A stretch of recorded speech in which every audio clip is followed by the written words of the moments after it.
بسم اللہ الرحمن الرحیم۔ السلام علیکم ناظرین سلطان وائس میں آپ کو خوش آمدید کہتے ہیں۔ قاضی ابو الحسین بن عقبہ کہتے ہیں کہ میرے چچا کی بیٹی نہایت دولت مند اور امیر تھی۔ میں نے اس سے شادی کر لی اور اس کے مال سے استفادہ کرنے لگا۔ مال کی بدولت میں نے خفیہ طور پر ایک اور شادی کر لی۔ ادھر کسی شخص نے میری پہلی بیوی کو بتا دیا کہ میں نے دوسری شادی کر لی ہے۔ بس پھر کیا تھا، گھر میں طوفان آ گیا۔ میری بیوی سخت ناراض ہوئی۔ اس نے مجھ سے کہا کہ دیکھو، تم میری دولت استعمال کرتے تھے، آج کے بعد تم ایسا نہیں کر سکو گے۔ میں تمہارے گھر نہیں رہنا چاہتی۔ تمہارے لیے ایک ہی راستہ ہے کہ یا مجھے رکھو یا اس دوسری بیوی کو۔ مجھے رکھنا چاہتے ہو تو اسے فوراً طلاق دو۔ گھر میں یہ جھگڑا چلتا رہا۔ میں نے اپنی بیوی کو سمجھایا کہ میری کوئی دوسری بیوی نہیں ہے، تو اس نے کہا اگر تم سچے ہو تو یوں کہو، میں تمہارے سوا تمام بیویوں کو طلاق دیتا ہوں۔ ادھر میں نے جس نوجوان لڑکی سے شادی کی تھی وہ خوبصورت ہونے کے علاوہ نہایت سمجھدار بھی تھی۔ اب میں دو کشتیوں کا سوار تھا۔ پہلی بیوی میری چچا زاد اور نہایت امیر تھی مگر مجھ کو پسند نہ تھی، اور دوسری بیوی غریب مگر سمجھدار تھی۔ میں گھر میں لڑائی نہیں چاہتا تھا۔ پہلی بیوی نے میرا خرچہ بند کر دیا تھا۔ اب میرے لیے اس کے سوا کوئی چارہ نہ تھا کہ کوئی ایسا طریقہ اختیار کروں کہ میری پہلی بیوی بھی راضی ہو جائے اور اس کو تسلی ہو جائے کہ میں نے کوئی شادی نہیں کی اور دوسری بیوی کو طلاق بھی نہ دینی پڑے۔ خاصے سوچ بچار کے بعد میں اپنی دوسری بیوی کے پاس گیا اور اس سے کہا کہ تم اپنے ہمسایوں کے پاس جاؤ، ان سے ایک عمدہ اور خوبصورت لباس آرائتن لے لو اور پھر خوب بھن سنور کر خوشبو لگا کر پہلی بیوی کے پاس جاؤ، تاکہ اسے احساس ہو جائے کہ تم نہایت امیر اور مالدار عورت ہو۔ ملاقات کے وقت خوب رو رو کر آنسو بہانا اور اس کے حق میں خوب دعائیں کرنا۔ جب وہ تمہاری کثرت گریہ و زاری سے متاثر ہو جائے گی تو یقیناً تم سے پوچھے گی کہ تمہاری مشکل اور پریشانی کیا ہے۔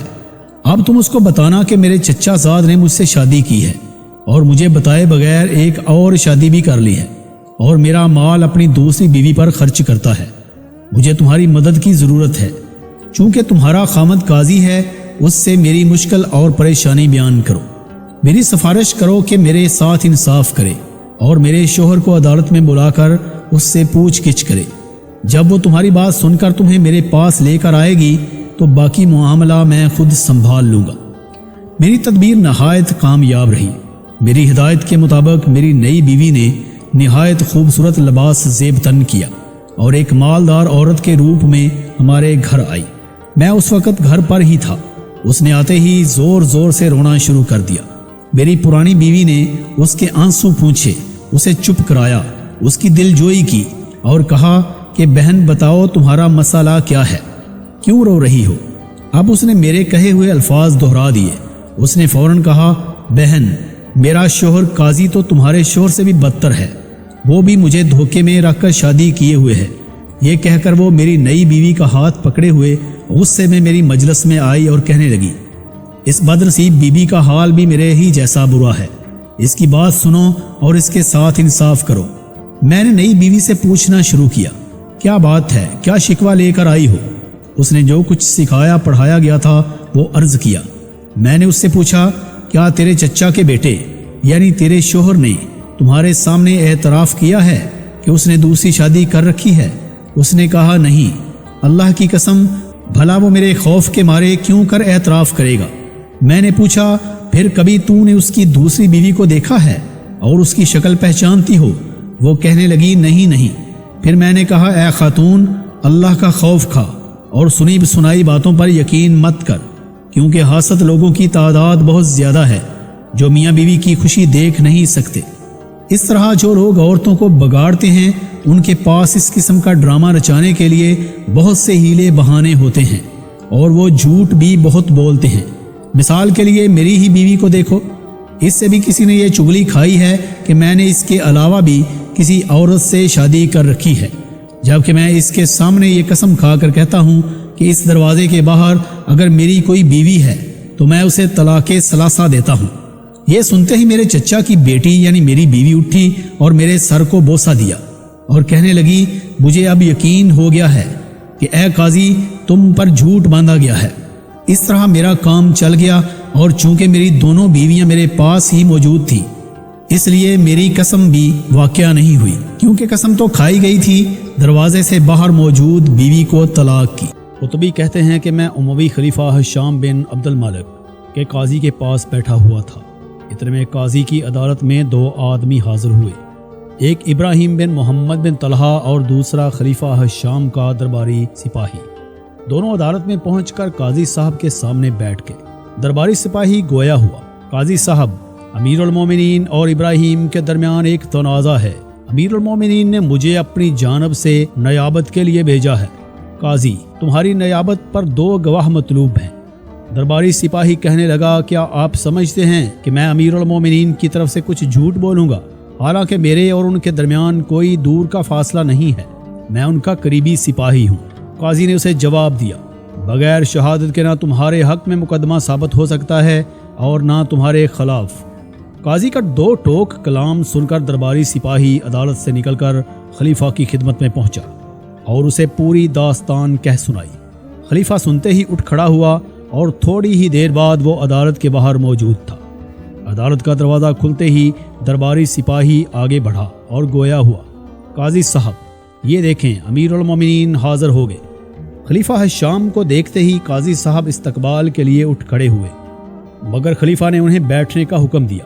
پھر قاضی نے ایک مصلی بچھایا، اس پر خلیفہ اور اس کا مقابل ابراہیم بن محمد ایک ساتھ بیٹھ گئے۔ قطبی بیان کرتے ہیں کہ ہم حاضرین اس قضیے سے متعلق ان کے درمیان ہونے والی گفتگو صاف صاف نہیں سن رہے تھے، البتہ کچھ باتیں ہمیں سمجھ میں آ رہی تھی۔ دونوں مدعیوں نے اپنے اپنے دلائل بیان کیے۔ قاضی نے دونوں کی مفصل گفتگو سننے کے بعد خلیفہ ہشام کے خلاف فیصلہ دیا۔ ابراہیم بن محمد نے اپنے حق میں فیصلہ سن کر خلیفہ کی شان میں چند گستاخی آمیز کلمات کہہ دیے۔ مزید یہ بھی کہا کہ تمام تعریف اللہ ہی کے لیے ہے جس نے لوگوں کے روبرو آپ کا ظلم ظاہر کر دیا۔ یہ سن کر خلیفہ طیش میں آ گیا اور کہنے لگا، جی چاہتا ہے تیری گردن پر ایسی ضرب لگاؤں جس سے تیری ہڈی سے تیرا گوشت الگ ہو جائے۔ ابراہیم بن محمد نے کہا، اللہ کی قسم ہے، اگر آپ نے ایسا کیا تو ایک عمر دراز اور حق قرابت رکھنے والے کے ساتھ یہ غیر مناسب سلوک ہوگا۔ خلیفہ ہشام نے کہا، ابراہیم، اس قضیے کو سیغائے راز میں رہنے دو۔ ابراہیم نے جواب دیا، اگر میں نے اس مقدمہ کو سیغائے راز میں رکھا تو اللہ تعالیٰ میرے اس گناہ کو قیامت کے دن پوشیدہ نہ رکھے، یعنی میں ضرور لوگوں کو بتاؤں گا۔ خلیفہ کہنے لگا، میں اس مقدمے کو چھپانے کے لیے تمہیں 1,00,000 درہم عنایت کروں گا۔ جب خلیفہ کی وفات ہو گئی تو ابراہیم بن محمد کی زبان سے لوگ یہ کلمات سنا کرتے تھے، چنانچہ میں نے خلیفہ کی حیات میں اس مقدمے کو اس کی عطا کردہ قیمت کے عوض چھپائے رکھا، اور جب اس کی وفات ہو گئی تو اس کی خوبی کے اظہار کے لیے اس راز کو فاش کر دیا۔ بسم اللہ الرحمن الرحیم۔ السلام علیکم ناظرین، سلطان وائس میں آپ کو خوش آمدید کہتے ہیں۔ معاویہ بن حکم سلمی رضی اللہ تعالی عنہ کہتے ہیں کہ میری ایک لونڈی تھی جو احد پہاڑ اور جوانیاں جو مدینہ کے قریب ایک بستی تھی اس کے ارد گرد بکریاں چرایا کرتی تھی۔ اتفاق سے ایک دن میں اس کے پاس پہنچ گیا، دیکھا کہ بھیڑیا ایک بکری لے کر بھاگ چکا ہے۔ چونکہ میں بھی ایک انسان ہوں، آدم کی اولاد کی طرح مجھے بھی غصہ آنا ایک فطری عمل ہے، لہٰذا میں نے غصے میں آ کر اپنی اس لونڈی کو ایک زوردار تمانچہ رسید کر دیا۔